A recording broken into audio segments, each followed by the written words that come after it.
¿Alguna vez te encontraste con un visual de matriz donde el total no coincide para nada con el detalle que tenés fila a fila?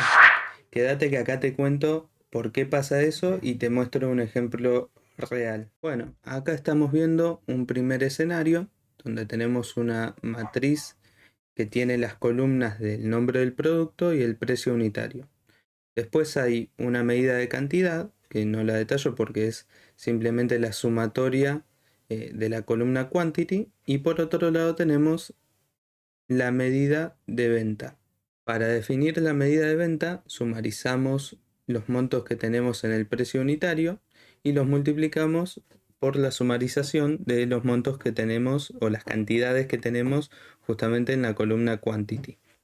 Ahora, lo primero que podemos observar, haciendo énfasis en la primera fila, es que la multiplicación de ese precio unitario por la cantidad que se vendió no se coincide con el monto que nos está mostrando la venta. Por otro lado, si evaluamos el total de esa columna de ventas, vamos a ver que no coincide con la sumatoria de cada una de las filas que estamos viendo en pantalla. Acá te muestro en otra tablita cómo se vería el cálculo bien hecho. Y al final del video te cuento cómo hicimos ese cálculo. Bueno, lo primero que te tengo que decir es que, uno, Power BI no está funcionando mal y dos, vos tampoco estás haciendo mal el cálculo para validar de forma manual, sino que esto sucede por unas reglas que tenemos que conocer y que están muy asociadas con los contextos. Estas son el contexto de filtro, el contexto de fila y la transición de contextos. Ahora las vamos a definir bien y vamos a intentar hacerlo con el ejemplo de esta matriz que venimos viendo. En primer lugar, el contexto de filtro va a ser el entorno de filtrado en el que se va a evaluar nuestra expresión, entendiendo por expresión a ese cálculo que les mostraba anteriormente. Vamos a ver en nuestra matriz que cada celda tiene su propio contexto de filtro. Por ejemplo, como las columnas que estamos usando en nuestra matriz son Product Name y precio unitario, esas van a ser las que conformen el contexto de filtro. Yo adicionalmente te dejo acá abajo cómo se vería la tabla original de nuestro modelo, donde tenemos el detalle por cada orden que se produjo en el sistema. Ahí podemos ver que para el mismo producto, en este caso el LCD HDTV 590 Black, vamos a tener distintos precios unitarios asociados. Para nuestra primera fila vamos a ver que el motor de DAX no realiza el cálculo que dejamos en la expresión para toda la tabla completa, sino que lo va a hacer únicamente sobre las filas donde coincidan los valores del contexto de filtro. Es decir, donde el nombre del producto sea el que estamos viendo en nuestra matriz y donde además el precio unitario sea, en este caso, 2.899. Ahora, algo súper importante es que la fila del total, en este caso de la venta, no tiene contexto de filtro. Esto quiere decir que se está evaluando la expresión para toda la tabla. En este caso, para todos los productos del nombre que estamos evaluando. De esta manera, para llegar a ese 9.227 millones, lo que se hace es sumarizar todos los precios unitarios y multiplicarlo por la sumarización de todas las cantidades. En el caso del contexto de fila, podemos decir que lo vamos a encontrar presentes en las columnas calculadas y en las funciones iteradoras que vamos a usar en DAX. Esta idea de ir haciendo un cálculo fila a fila se conoce como iterar. Es el concepto que vamos a encontrar de la fila actual. En otras palabras, lo que va a entender Power BI es en qué fila actual se está haciendo el cálculo. Esto conlleva a que los datos que estemos usando para el cálculo van a ser únicamente de la fila actual, es decir, no va a existir un contexto de filtro.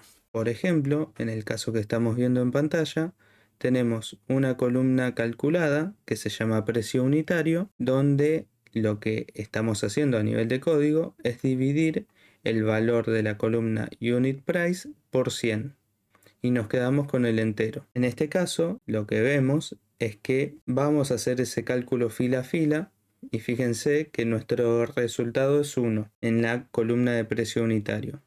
Ahora, si vemos cuál es el valor que tenemos en la columna Unit Price, vamos a ver que es un número que es el 198.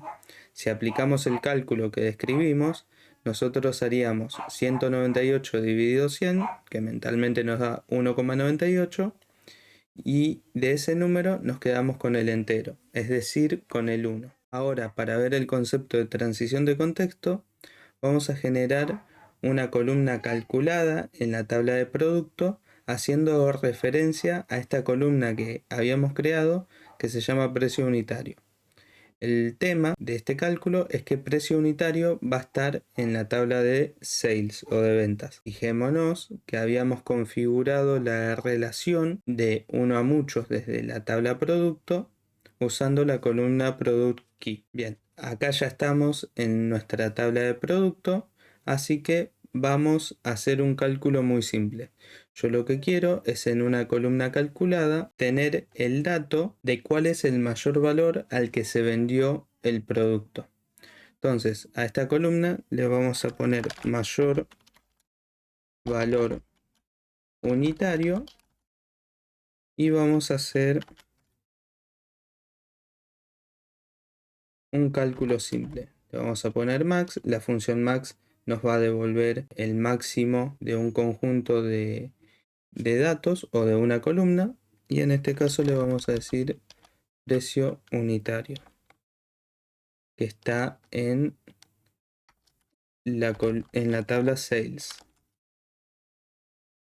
Acá lo calculamos y vamos a ver algo que está funcionando muy mal. Esto le voy a dar un formato de moneda para que se entienda un poquito mejor, y vemos que para todas las filas, o sea, para todos los productos, el mayor valor unitario es el mismo. Esto sucede porque, de nuevo, estamos en una columna calculada que se rige por el contexto de fila, pero que no tiene contexto de filtro. Nosotros, para provocar que todos los demás valores de nuestra fila actual se comporten como contexto de filtro, tenemos que usar una función adicional en nuestro cálculo. En este caso va a ser la función calculate. Vamos a venir acá al editor y vamos a agregarle el calculate. Ahora sí, venimos acá, calculate max. Ahora vemos que para todos los artículos nos devuelve distintos valores. Vamos a hacer una prueba muy fácil. En este caso nos vamos a quedar con el producto número 1. Yo lo filtro acá para que sea más fácil de ver. Y vamos a ver que el mayor valor unitario es 1065. Me voy a la tabla de sales. Voy a buscar la columna product key para efectuar el filtro y me voy a quedar con el product key número 1. Ahora lo que voy a hacer es buscar sobre la columna precio unitario el mayor valor, que en este caso es 1065, tal como teníamos en la tabla de producto. Bueno, ahora que ya sabes cuáles son las reglas para usar DAX y cómo se comporta verdaderamente este lenguaje, tenemos que entender dónde va a vivir ese código.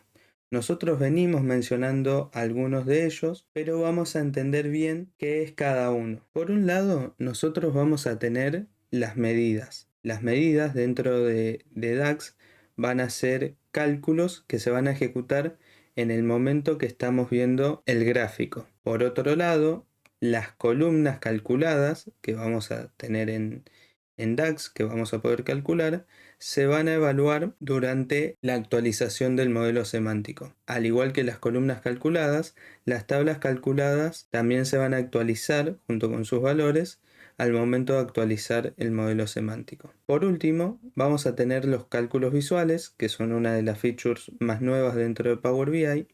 Y a diferencia de los anteriores, estos cálculos visuales no se van a almacenar en el modelo, sino que se van a almacenar en un gráfico específico de nuestro informe. Ahora, este último tema es muy interesante porque nos permite decidir qué tipo de cálculo usar según la necesidad que tengamos. Pero así como es interesante, también nos plantea algunas preguntas. Por ejemplo, ¿es más eficiente usar columnas calculadas de Power Query o columnas calculadas con DAX?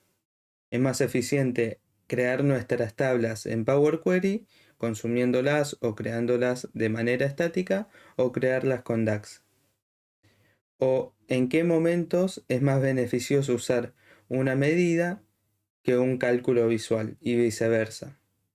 De hecho, planteo una pregunta más que tiene que ver con una feature que también salió hace poco, y es el tema de las columnas calculadas dinámicas con DAX. ¿Vos qué opinás? Te leo. Ahora, más allá de usar DAX para nuestros KPIs, tenemos que saber que DAX también se usa con otros fines. Por ejemplo, uno de los más destacados es que este lenguaje nos va a permitir escribir el código para crear nuestras reglas de seguridad a nivel de fila. Por otro lado, dentro de nuestras medidas DAX, lo que vamos a poder hacer es embeber código XML para trabajar con imágenes SVG o código HTML. Esto con el fin de lograr visuales que no se encuentran disponibles dentro de los visuales por defecto que trae Power BI. Y por otro lado, también lo que nos va a permitir, nosotros acá lo calificamos como automatización, pero lo que nos va a permitir es integrar el modelo semántico junto con otros sistemas. DAX en este sentido va a ser uno de los lenguajes con los que nosotros vamos a poder consultar y consumir los datos que vivan en nuestros modelos semánticos.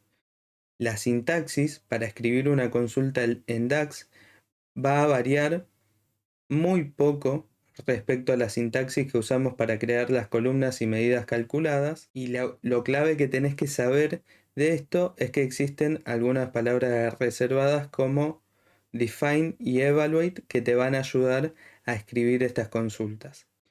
Bien, ahora volvamos un poco al principio de nuestro video para saber cómo resolveríamos este problema que teníamos con la medida de venta en función de todo lo que hablamos acá.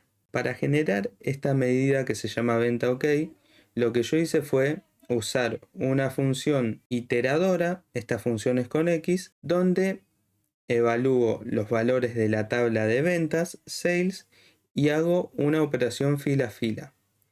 Yo lo que hago es multiplicar directamente el valor de una fila en concreto de la columna precio unitario por el valor de la columna quantity que esté asociado.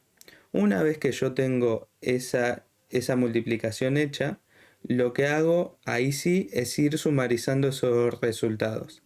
De esa forma tenemos en nuestra matriz el resultado esperado, y de hecho si hacemos la validación con alguna calculadora o algo, vamos a ver que este número final de 52 millones, casi 53 millones, va a ser el correcto. Espero que este video te haya servido para que entiendas las bases de DAX y todo lo que tenés que tener en cuenta para trabajar con él. Me gustaría dejar un mensaje importante.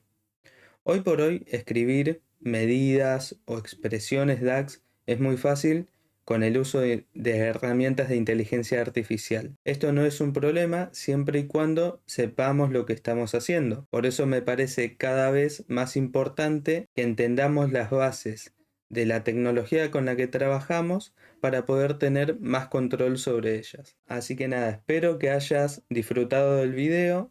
Si te sirve y te gusta el material, acordate de darle me gusta, suscribirte y compartir para que le llegue a más gente.